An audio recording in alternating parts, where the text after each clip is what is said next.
اللہ اکبر۔ اذا ضحک یتلالع فی الجدر، جب حضور مسکراتے تھے سامنے والی دیواروں پہ عکس پڑتا تھا۔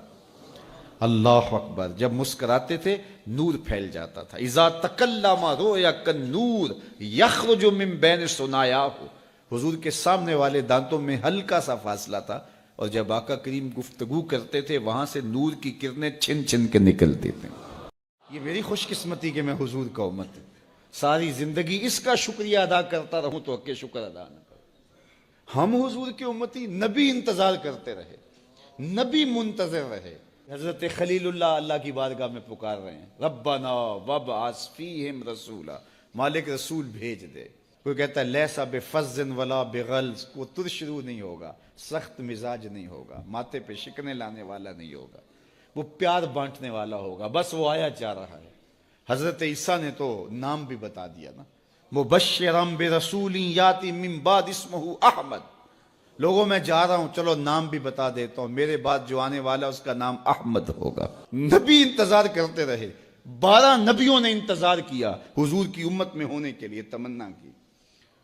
نستورہ راہب انتظار کرتا رہا، بحیرہ راہب انتظار کرتا رہا۔ شب ہجر کی سختیاں کوئی اس سے جا کے پوچھے، تیری راہ تکتے تکتے جسے صبح ہو گئی۔ زندگیاں گزار دی انہوں نے۔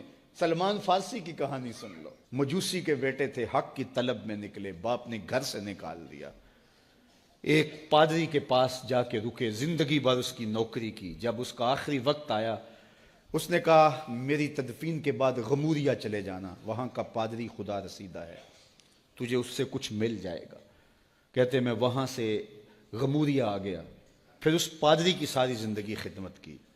جب وہ مرنے لگا تو اس نے کہا کوئی ایسا شخص نہیں ہے جس کے پاس اب میں تجھے بھیجوں، لیکن نبی آخر الزماں کے ظہور کے لمحے آ گئے ہیں، تو یہاں سے یثرب چلا جا، وہ اس نبی کی ہجرت گاہ ہوگی، تیری زندگی سنور جائے گی، تو نے بڑی محنت کی ہے، بڑی نوکری کی ہے میری۔ کہتے میں نے اس کو کہا کہیں ایسا نہ ہو میں دھوکہ کھا جو مجھے کوئی نشانی بتا دے۔ اس نے کہا 3 نشانیاں ہیں، ایک صدقہ نہیں لے گا، دوسرا ہدیہ رد نہیں کرے گا، تیسرا 2 کندھوں کے درمیان مہر نبوت ہو۔ کہتے ہیں میں نے اس کی تدفین کی، یثرب کی جانب جاتے ہوئے ایک قافلے میں شامل ہو گیا، انہوں نے مجھے پکڑ کے اپنا غلام بنا لیا، لیکن میرے پہ مہربانی یہ کی کہ مجھے بیچا جا کے مدینے میں۔ ایک یہودی نے مجھے خرید لیا، میں اس کے باغ میں گوڈی کرتا تھا، کام کرتا تھا، کھجوریں توڑتا تھا، لیکن میں انتظار میں تھا کہ کبھی وہ نبی آخر الزماں آئے تو مجھے دید ہو، کبھی عرش پر، کبھی فرش پر، کبھی ان کے در، کبھی در بدر۔ غم عاشقی تیرا شکریہ، میں کہاں کہاں سے گزر گیا۔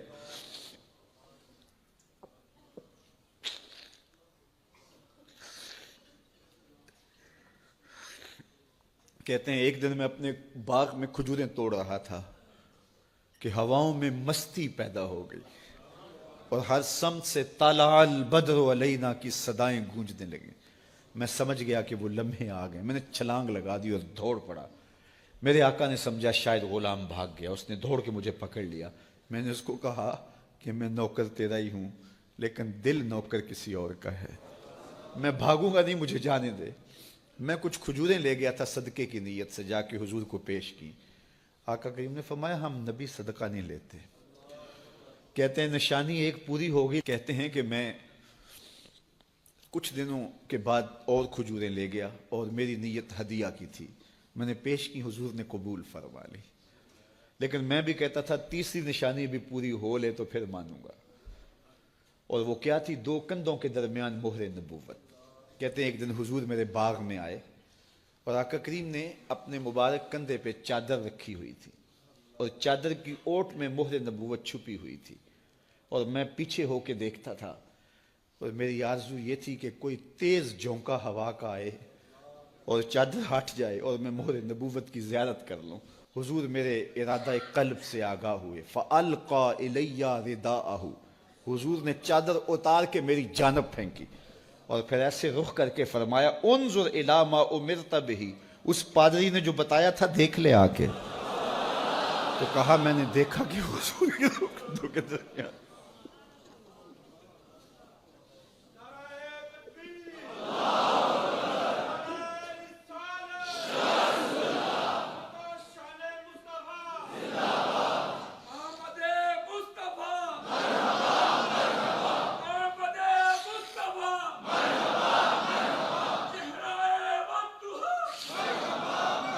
شب ہجر کی سختیاں کوئی اس سے جا کے پوچھے، تیری راہ تکتے تکتے جسے صبح ہو گئی۔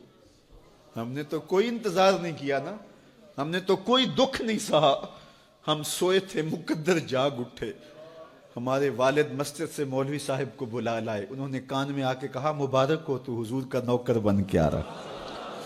میرے والد گرامی ایک شعر جھوم کے پڑھا کرتے تھے، محمد جانے جانا ہے، پیغمبر ہو تو ایسا ہو، رسولوں کی بشارت سے مبشر ہو تو ایسا ہو، امر توقیر کا سب کو موکر ہو تو ایسا ہو، کیا ہم کو غلام ان کا مقدر ہو تو ایسا ہو۔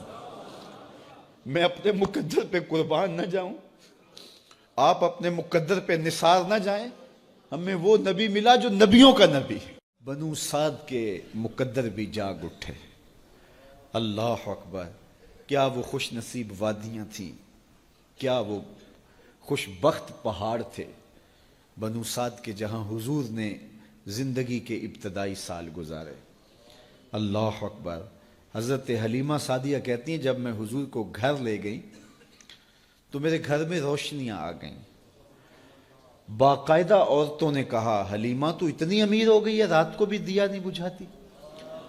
بڑے امیر کبیر گھرانوں میں بھی رات کو لوگ دیا بجھا دیا کرتے ہیں، لیکن تو اتنی ہی امیر ہو گئی ہے کہ رات کو بھی تیرے گھر کا دیا نہیں بجھتا۔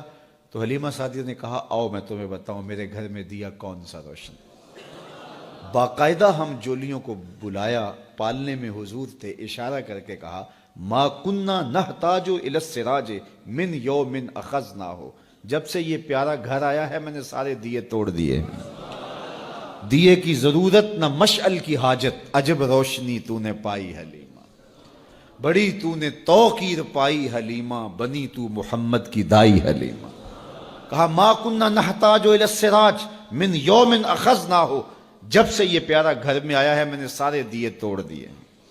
جہاں روشنی چاہیے ہوتی ہے حضور کو اٹھا کے اس کمرے میں لے جاتے ہیں، وہاں انوار پھیل جاتے ہیں، روشنیاں پھیل جاتی ہیں۔ کیسے اجالے پھیلے، کیسی روشنیاں پھیلیں۔ حلیمہ دا چھپر کھجوری دے تھلے، حوراں وچھالے نوری مسلے، فرش تو عرش تک پہ گئی دہائی، حلیمہ نے لٹ لئی خدا دی خدائی۔ اللہ اکبر۔ وہ سارا دن تو صحراؤں میں گھوم لیتی تھی، اسے جب بھوک لگتی تھی لبوں کو چوم لیتی تھی۔ بخت جاگے حلیمہ سعدیہ کے کہ حضور ان کے گھر آئے۔ اللہ اکبر۔ جدھر سے گزرتے گئے نور پھیلتا گیا، انوار پھیلتے گئے۔ حضرت سیدہ طیبہ طاہرہ حضرت عائشہ سلام اللہ علیہا فرماتی ہیں کہ میں کچھ سی رہی تھی کہ میرے ہاتھ سے سوئی گر گئی۔ اب حضور کے گھر میں دیے میں جلانے کے لیے تیل بھی نہیں تھا، میں پریشان تھی، سوئی گر گئی، اتنے میں حضور تشریف لائے۔ حضور مسکرائے، کہتی ہے میں نے گمی ہوئی سوئی تلاش کر رہی۔ اللہ اکبر۔ تو یہ روشنی تھی، یہ انوار تھے۔ اللہ اکبر۔ اذا ضحک یتلالع فی الجدر، جب حضور مسکراتے تھے سامنے والی دیواروں پہ عکس پڑتا تھا۔ اللہ اکبر۔ جب مسکراتے تھے نور پھیل جاتا تھا۔ اذا تکلم رؤیا کالنور یخرج من بین ثنایاہ، حضور کے سامنے والے دانتوں میں ہلکا سا فاصلہ تھا، اور جب آقا کریم گفتگو کرتے تھے وہاں سے نور کی کرنیں چھن چھن کے نکلتی تھیں، انوار پھیل جاتے تھے۔ ایسا نوری ماحول، ایسا نورانی چہرہ۔ حضرت ابو ہریرہ بولے کل قمر لیلۃ البدر لم ارى قبلہ ولا بعدہ مثلہ، کیا پوچھتے ہو، 14ویں رات کا چمکتا ہوا چاند تھے میرے حضور۔ پھر کہا نہیں نہیں نہیں، حضور جیسا نہ پہلے دیکھا نہ بعد میں دیکھا۔ حضرت حسان بن ثابت پاس کھڑے تھے، کہا دیکھتے کیسے، کسی ماں نے جنم دیا ہوتا تو دیکھتے۔